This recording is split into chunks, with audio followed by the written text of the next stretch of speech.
Welcome to H2O Croutons. I'm Alexis. And I'm Jennifer. Together, we're mother and daughter co-host. Think Gen Z meets Gen X and let the games begin. We're here to add a little crunch to your day with real talk on everything from A to Z. From pop culture and the latest news to deep dives in topics that you didn't even know you cared about, we've got you covered. So, grab a drink, get cozy, and let's dive in. This is H2O Croutons. Okay, welcome to H2O Croutons. This is Jennifer. I'm your host, and I have with me... Special guest Steve. Special guest Steve. I have a question I'm going to ask. So, get ready. We're just going to get it right into it, okay? I'm not ready. I know you're not, honey. All right. Personal and relationship question. What was your first impression of me? I need to speak to my attorney before I can proceed any further with this. No. God, you want me to remember? Holy crap. What? 18 years ago? Yeah. Babe, I don't recall 18 minutes ago. And you're trying to go for 18 years. What's wrong with you? God, I honestly don't know. I don't have a good answer for you because first impression of you. Damn, she's mouthy. It's not exactly how I was going to say it, but yes.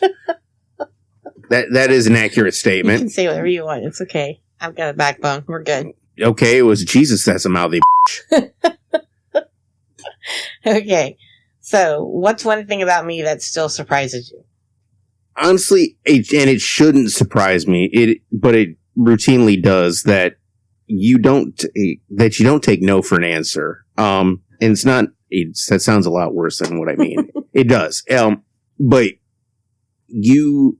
I'm saying we're both hard-headed that way and we're both stubborn that way, but I will reach a point where I won't take no for an answer, and then that's it. I'm just going to break this thing. It tends to be me when it comes to, tools and working on stuff and what have you. You do that with people, though. And it's, okay, this doesn't work. I'm going to find another way around it. How has our relationship changed over the years? Our stubbornness, our combined stubbornness. There's a point to this. Early on, and for, probably for the first half of our marriage, it was both of us are so stubborn and bullheaded in our ways that we were kind of almost, fighting against each other at times.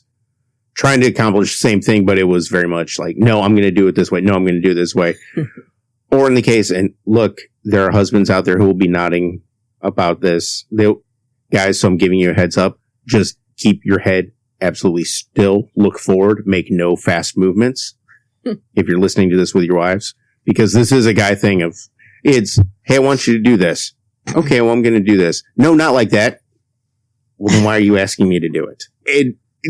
You're laughing because you know it's true.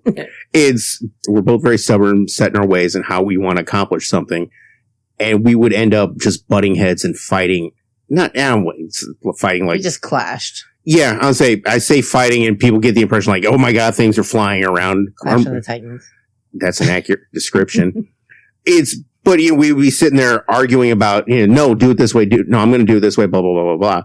And we've kind of basically, like I said, so far, second half of our marriage is, okay, I want, hey, we're going to do this. Okay, I'm going to take care of this. The other one goes, all right, and backs off and you handle it your way. What is your favorite memory of us together? Multiple memories, and it's really just more of a vibe. Ooh, look at me, all millennial in vibe. Sorry, I thought it was funny. Anyway, moving on. It's when we go on vacation, because you say it's about me all the time. Oh my God, it's the only time he relaxes. Yeah. But when we're on vacation, we don't have the normal day-to-day stresses. It's that we're both and we've always both been comfortable in our own skin, comfortable being who we are with each other.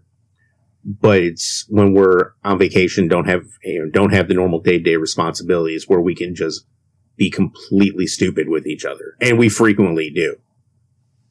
And we do it, do it on a normal, yes, I'm talking a lot. Hey, guess, I'm just laughing at you're laughing at me. Look, this is one of the few times where I get to talk a lot in the relationship. Sorry. Anyway. But that's, it really pops up, especially like I said, on vacation when we're and I know I'm totally relaxed. You're relaxed, and we are just being goofy and stupid with each other. Memories. Yes, absolutely. Okay. So it's not one solidified one. It's just ones where we've gone on vacation and held baby tigers and monkeys and gibbons and different. Since you're mentioning that particular vacation, when we were sitting on that the deck of that house, you know, I got all excited. Oh my God, there's a hammock. As soon as we got the stuff in the house, I went and promptly laid in that hammock. But and we do it. We did, back deck of that house that we had rented for vacation. We did it on the dock, sitting on the dock, by your mom's boat down Lake of the Ozarks. Look, we just built this deck on the house, and it's going to be the same thing. We're going to be sitting out there and just being goofy. That's that's more of the, like I said, not a specific memory, but the feeling. Those are the best times as far as I'm concerned. What's one thing that you wish I understood about you better? I think this kind of goes back to, it's something I had wished you'd understood earlier in our marriage, and also stuff that I had understood as well. I said, first half of our marriage, we were butting heads and whatnot, and you understand it now of, oh God, he's just let him go. He's off on, he's got this fixed in his head, and he's not going to focus on anything else or be able to let it go until he fights his way through it. What? Okay. You're looking at me all weird. No, that's just your subconscious worrying about whatever you think. Well, hello, anxiety-riddled and paranoid by nature. It's like that thing that you sent me today in text. Yeah. Perfect fitting for that. Fair. Okay, so, next question. What's a small thing that I do that makes you feel loved? Besides make me delicious food to make me fat. That's a small thing. Sometimes. It's that, or just, you will look at me and you do understand, like I said, okay, he's got this in his head. Okay, honey. It sounds condescending, but it's not. You understand that I am a very weird creature, and sometimes you just gotta let him go. Yeah, you do. You didn't need to say it that fast. All right, you ready? Sure. How do you think we've grown as a couple? Two fiercely independent people who, and you say this all the time, and when we work together, we're damn near unbeatable. But again, when we started out, it was two fiercely independent people. We are still two fiercely independent people. We've both learned how to work together. Yeah, how to work together. I thought you were interviewing me, not answering the questions for me. See, I didn't. I said 2 words. This is a marriage. But it's rather than working against each other, working together and putting that independence and that stubbornness, combining them rather than working against each other. Answer I like that. Okay, what's the best compliment? What's the best compliment I've ever given you? It was I know you meant it as a compliment, and the way it just makes me laugh. In going way back in history when our now 23-year-old Chevrolet Suburban wouldn't start up. And I went and, it's a GM V8. I can figure it's the alternator. Okay, fine. And I went and changed the alternator on it. No big deal. And you were just amazed that I'm paraphrasing here. Well, you're not a blue collar guy, but I'm really impressed that you were able to do it. Yep. And I remember kind of looking at you going, you realize like my first car was this GM V8 beater that I had to learn how to do all this. So you meant it as a compliment, but part of me was looking at you a little side-eyed like, what the hell do you think of me? It was like a really underhanded compliment. It almost felt backhanded. What's going on here? But it stuck with me. It's kind of grabbed a hold of that and went, hey, it's when there's stuff and you go, well, we're going to have to call somebody. No, I got this. It's not, it blows your mind, but it surprises you that I know how to do this stuff. Yeah. And, getting those compliments, just the thank you, honey, for doing that. It's like, yeah, all right, good job. I did man stuff. Okay, one last question before we go on a break. Are you ready? Okay. All right. How do you see our future together? I'm still sticking with the one that we talked about, where it's one of these days we're going to end up and me on a bicycle with a wheelchair welded to the front and the two of us somewhere at the Wacken Open Air Festival in Germany trying to get into a mosh pit. You can see that. All right, we're going to be right back. Fun and light-hearted questions. Help!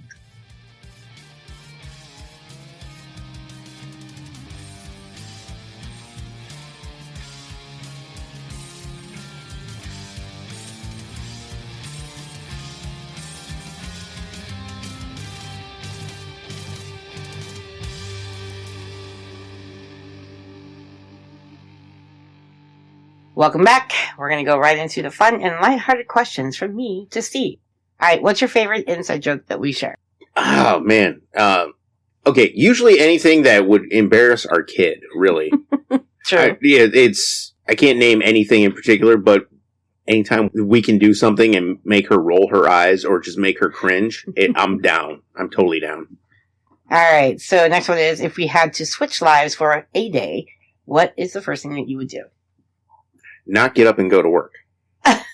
Ouch. I would say, and also immediately tell the kid, hey, you're going to go do this. And actually realize how terrible it sounds like, not get up and go to work. And I don't mind getting up and going to work. Well, okay. I mind going to work. I don't begrudge you being at home. You know what I mean? Yeah. Okay. If you were a character in a movie, who would you be? The question just makes you go, I'll say, pick any movie. Who's the smartass? That's me. Fitting. If we go with The Lion King, I am Timon.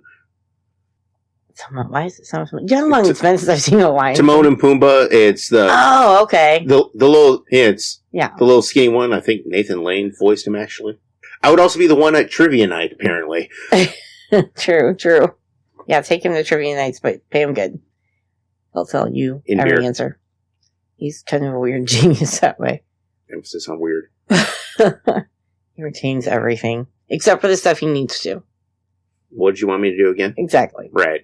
What's one habit of mine that you find adorable or funny? It's a habit of yours that I find adorable or funny. Mm-hmm. I got nothing off the top of my head. Damn. You don't find me adorable or funny? I find you normally adorable and funny. You'll be... It's looking for something, trying to figure something out.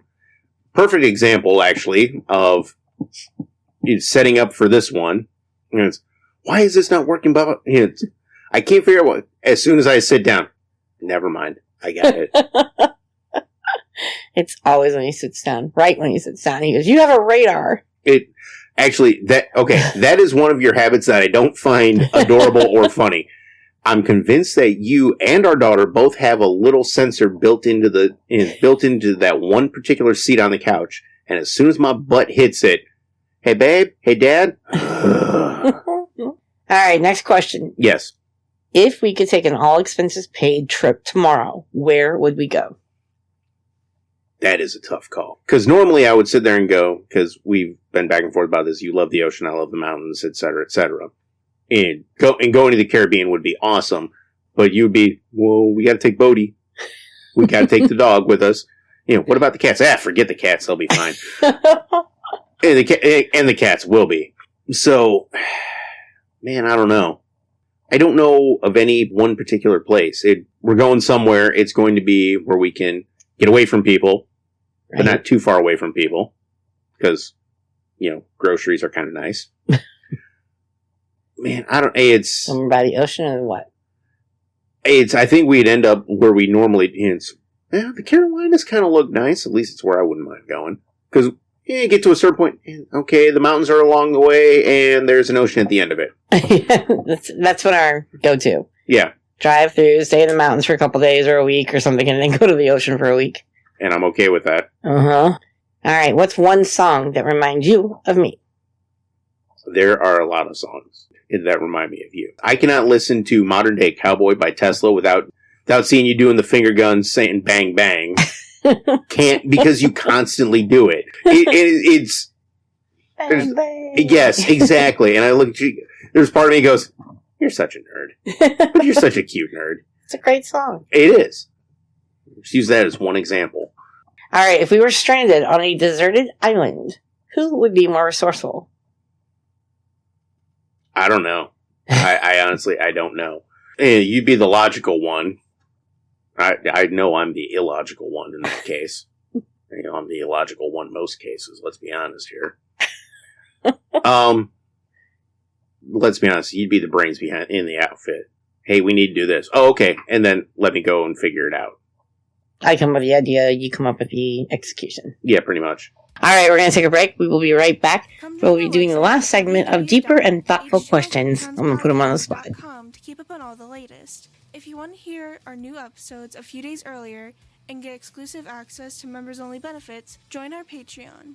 For just $5 a month, you will get exclusive members-only benefits. After 3 months, we'll send you an H2O Croutons official sticker. You can also join our free mailing list to be notified of contests, upcoming episodes, and more. Please show your support by following us on our socials. Just search H2O Croutons on Facebook, Instagram, Snapchat, and more. To add us on Discord, search for h2o.croutons.podcast, all lowercase, and add us. If you have a question, need advice, or want to share your thoughts on any topic we discuss in our episodes, simply send us an email at h2oquestion@gmail.com. Or you can call or leave us a text at 1-786-505-2194. Again, that is 1-786-505-2194. H2O Croutons is syndicated on YouTube, Apple, Spotify, Amazon, SiriusXM, Pandora, iHeartRadio, Player FM, and more. Please make sure you like, follow, and review on your favorite platform. We truly appreciate each and every one of you. Stay crunchy!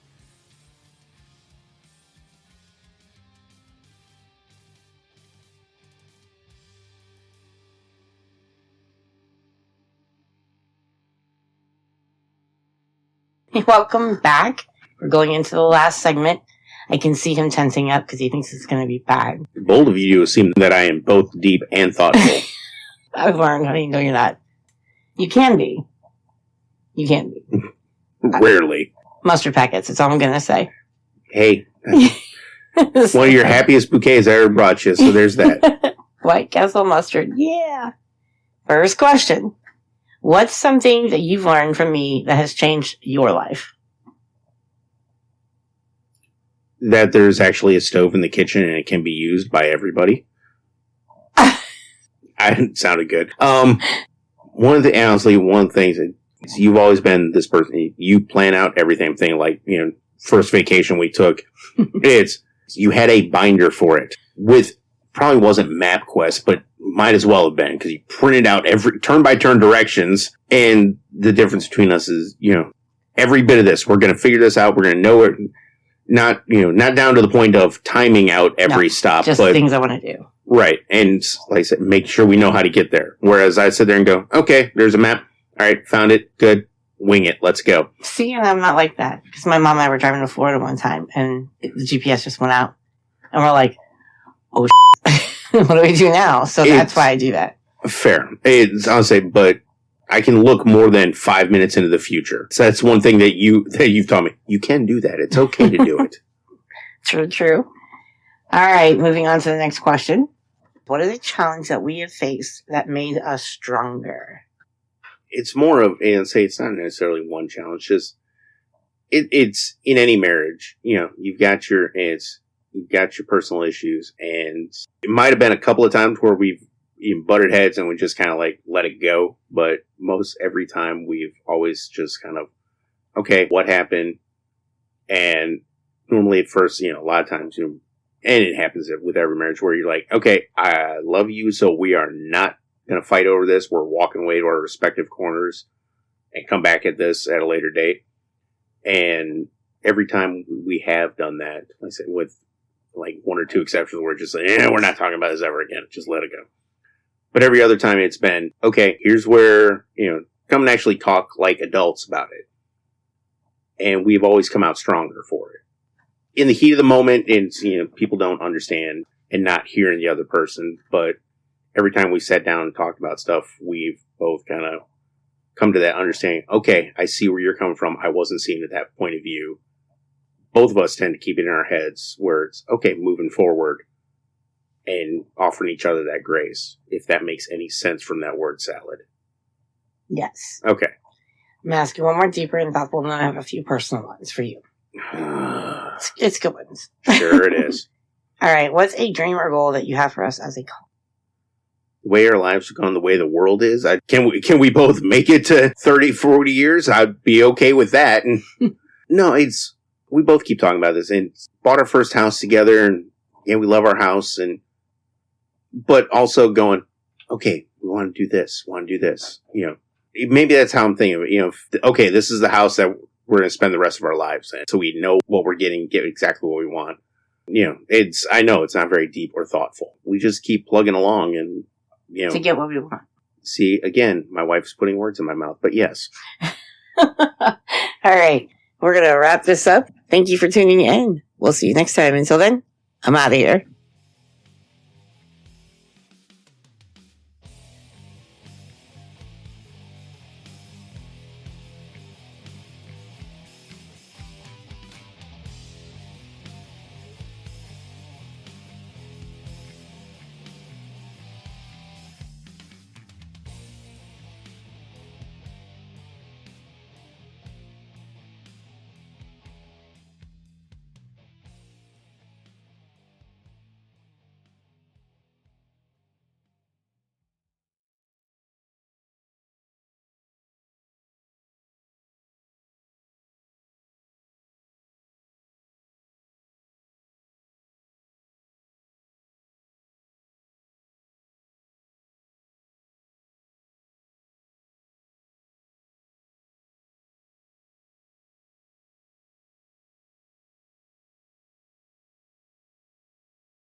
rub my eyeball. I can edit that out.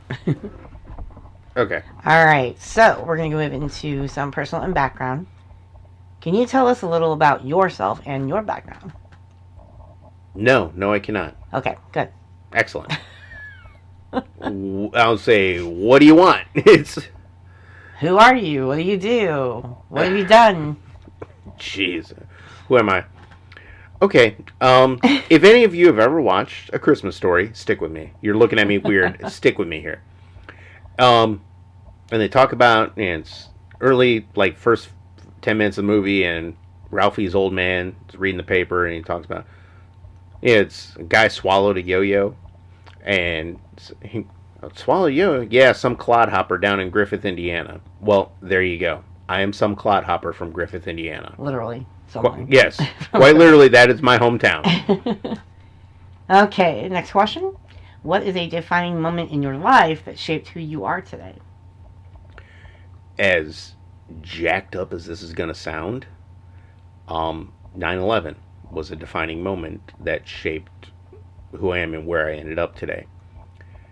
If that attack hadn't happened, I was kind of just going through the motions of my life. You know, it's working for my local town's parks department, living at home with my folks. I was 21 years old. And that happened, and my buddy called me up because it's at the time he was working as a mechanic, didn't have his driver's license because, well, some of us have lead foots. I said that correctly, lead foots. So he calls me up, hey, can you come pick me up from work? Sure. And we had known what was going on. It was all over the news, and picked him up, and I said, so where are we going? And he goes, recruiting station. I went, okay. And I really hadn't, I toyed with the idea of enlisting before, but this made it real, and I went for it. And if I hadn't done that, I wouldn't have ended up in Daly, Missouri. Well, I'll be quiet about that. In small town Missouri. I wouldn't have ended up living where I did. I wouldn't have met you because I wouldn't have been in the career field I've been in. I wouldn't have enlisted in the Army, gone into the career field I was in. And yeah, there's a whole lot to go from there. But if 9/11 hadn't happened, I probably would not be right here with you right now. More than likely not. Okay.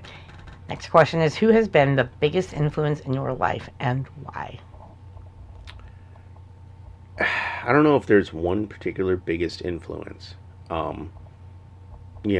Family-wise, my dad, both my folks, my mom and my dad, are both big influences. And also, because it's both my grandfathers. I was named after both of them, and they were. Maybe it's some kind of macho man bullshit kind of thing, but I look at I'm named for these two men. I aspire to be like these two men. And granted, I'd hear, especially my maternal grandfather, he had 3 daughters, and I would hear from my mom and my aunts. He passed when I was very young, but I would hear from them about the kind of man he was, and that's in my head. That's kind of the standard I would hold myself up to. Not always successfully, but that's kind of what I kept in my brain. Fair questions and answers. Okay. Fair answers, I can speak. Yay! My answers are fair. Hooray! Okay, so I'm going to take a little break. We'll be right back with some random questions.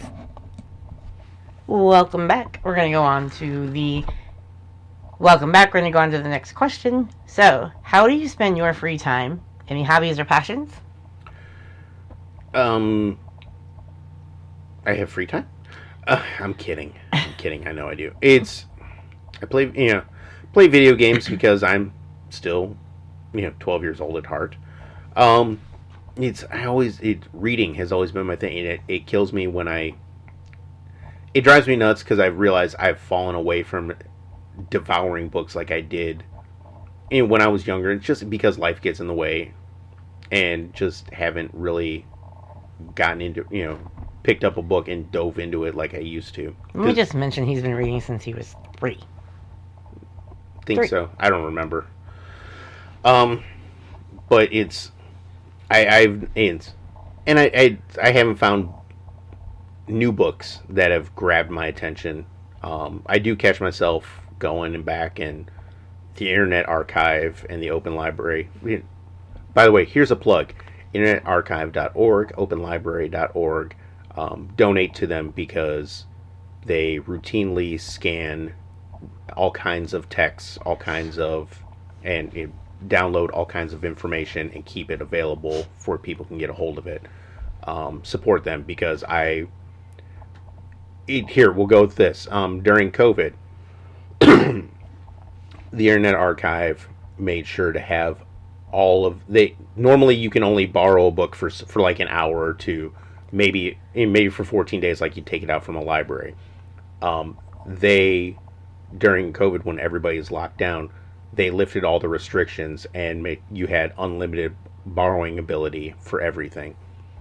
And I went through books left and right. You did. Okay, well, speaking of books, what's the one book that's had a lasting impact on you? Man, that's another tough call because I've just read so much, and and this is where I'm going to go. You talking fiction, nonfiction, what have you? It might be better off. Yeah, I don't know. Wait, which are you looking specifically? Nothing, just any kind of book. What's the lasting impact? Like, I know mine would be when I was a kid. It was The Outsiders. Okay. I think it's less a single book with me because I can't follow the rules either. No, you cannot. It's more of authors that grabbed me, just absolutely grabbed me. I had an uncle who introduced me to Dean Koontz and Stephen King, so I then went and devoured everything that both of them had ever written, and just went through them. Henry Rollins is, love his spoken word, his music, and his writing, and just did the same thing, devoured everything he wrote. Those are just examples. It's basically, if I find an author who grabs me, I will then just start going through everything they've ever done. Whether or not I like it all, that doesn't matter. I still have to then complete it. Here's where the gamer nerd pops up. Hints. I have to complete that side quest. Okay, next one. Mm-hmm. If you could have dinner with any historical figure, who would it be and why? There's another tough call. No, it's because that gets really interesting. Because there's so many I would like to, people I would have liked to have picked their brains, and people who are still alive I'd like to pick their brains. But Churchill is one that I would like to talk to, understand what he went through as Prime Minister of Great Britain during World War II, and just try to but also there's a lot of presidents, a lot of U.S. presidents, and that doesn't even begin to start getting into the philosophers, and different, different writers, different authors throughout the years. I can't lock it down to one. Okay, next question. This is gonna be this one, and we're gonna do another one. We'll be taking a break. What's one thing most people don't know about you? I don't know. Because I know everything about me. So I don't know what other people don't know? Who knows you best? Be honest. Honestly, I'm not sure who knows me best. Possibly you, but, I suppose nowadays it would be you. And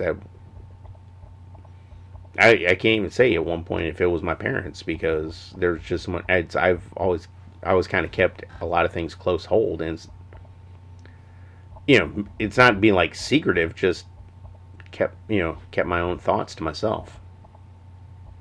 Okay, you ready for your last one? Yes, please. Dear God, this is painful. What motivates you to keep pushing forward in tough times? The